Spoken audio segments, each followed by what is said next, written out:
The garage sat at the edge of town, where the road narrowed and the noise softened into something almost peaceful. It wasn't much to look at. Peeling paint, uneven concrete, a crooked sign that read, "Auto Repair," with one letter missing. But inside, it held something rare. Patience. The kind that didn't rush, didn't judge, and didn't give up easily. The mechanic was 35, broad-shouldered, quiet, and known more for what he did than what he said. People trusted him because he listened, to engines, to problems, to stories people didn't know they were telling. He worked long hours, often late into the night, not because it paid well, but because fixing things felt like the one place in life where effort still mattered. One afternoon, a woman arrived in a wheelchair. She was 30 years old, her posture straight despite the chair, her eyes alert and sharp. The wheelchair was manual, worn but clean, and she moved it with practiced efficiency.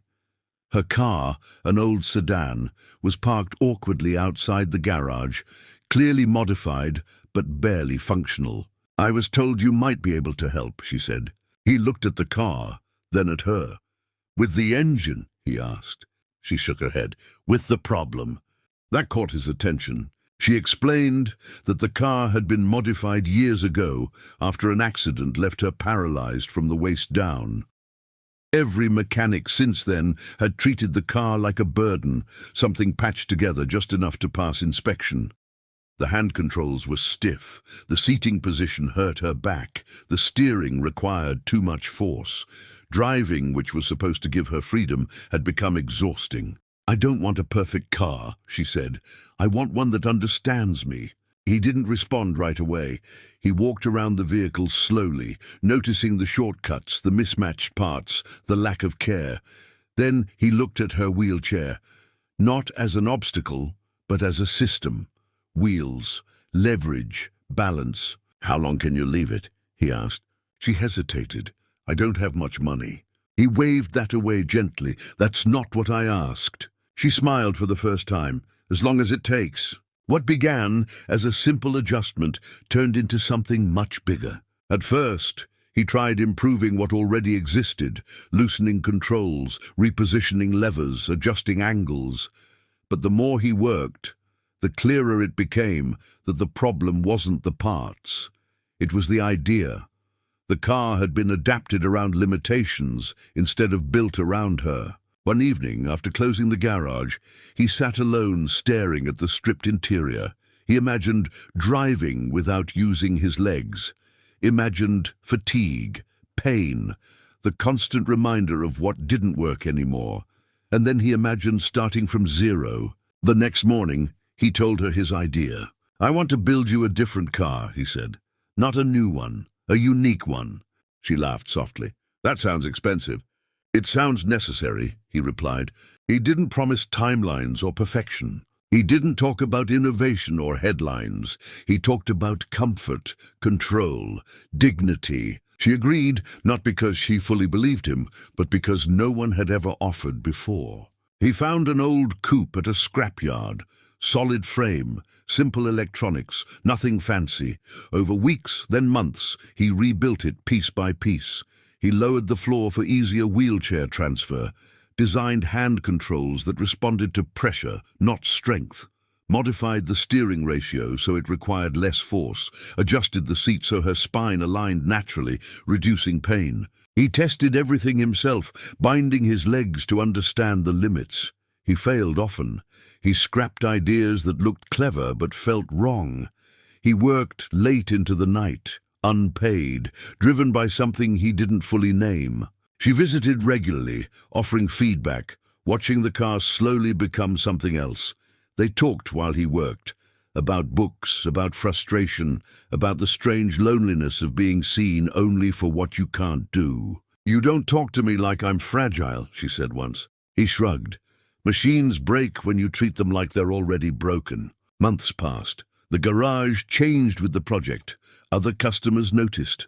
Word spread quietly, not about a miracle, but about a mechanic who built something different. The day came when he rolled the finished car outside. It wasn't flashy, no chrome, no luxury, but it fit her. Everything was within reach. The transfer from wheelchair to seat was smooth, practiced, almost graceful. She sat behind the wheel, hands resting on the controls, afraid to hope too much. "Take your time," he said. She started the engine. The sound was steady, familiar, but when she eased the controls and the car moved, something in her expression shifted. Surprise, then relief, then something dangerously close to joy. She drove down the road slowly at first, then faster, confidence growing with every turn. When she returned, she didn't speak. She just sat there, breathing, as if relearning something she had lost years ago. "How much?" she finally asked. He named a number so low she thought she misheard. "That's not enough," she said. "It's what you can afford," he replied, "and what I chose." Tears welled in her eyes, not because of charity, but because of respect. A week later, a black luxury car pulled up outside the garage. It didn't belong there. Too clean, too expensive. The engine purred like it had never known dust. A driver stepped out first, scanning the area. Then another man followed, older, sharply dressed, eyes observant. The mechanic wiped his hands, already irritated. "Garage is busy," he said. "You'll have to wait." The man smiled. "I'm not here for a repair." He introduced himself casually, as if his name didn't carry weight in boardrooms and financial news. He was a billionaire, one of the quiet ones, the kind who funded research and innovation without attaching his face to it. "I'm here because of the car you built," the man said. The mechanic stiffened. "I didn't break any laws." The billionaire chuckled. "No. You solved a problem most people don't bother understanding." He explained that the woman was his daughter. She had never told the mechanic, not because she was hiding, but because she wanted to be seen as herself first, not as someone protected by money. "She's had access to the best technology," the billionaire continued, "and none of it worked as well as what you built in a small garage with limited tools." The mechanic glanced at the woman, who had arrived quietly in her wheelchair, watching from a distance. She met his eyes and nodded slightly. "I didn't do it for money," he said. "I know," the billionaire replied. "That's why I'm here." He offered funding, a facility, a team, the chance to build more vehicles like this, customized, human-centered, built around real lives instead of profit margins. The mechanic hesitated. "I don't want to become a brand," he said. "I don't want to answer to people who've never had to adapt." "You won't," the billionaire said. "You'll answer to people like her." Silence followed, the kind that carried weight. In the end, he agreed, but on his terms, small scale, personal involvement, no shortcuts. The garage didn't change much. The sign stayed crooked, the concrete stayed cracked, but inside something new began. Cars built for people who had been told to adjust instead of being accommodated.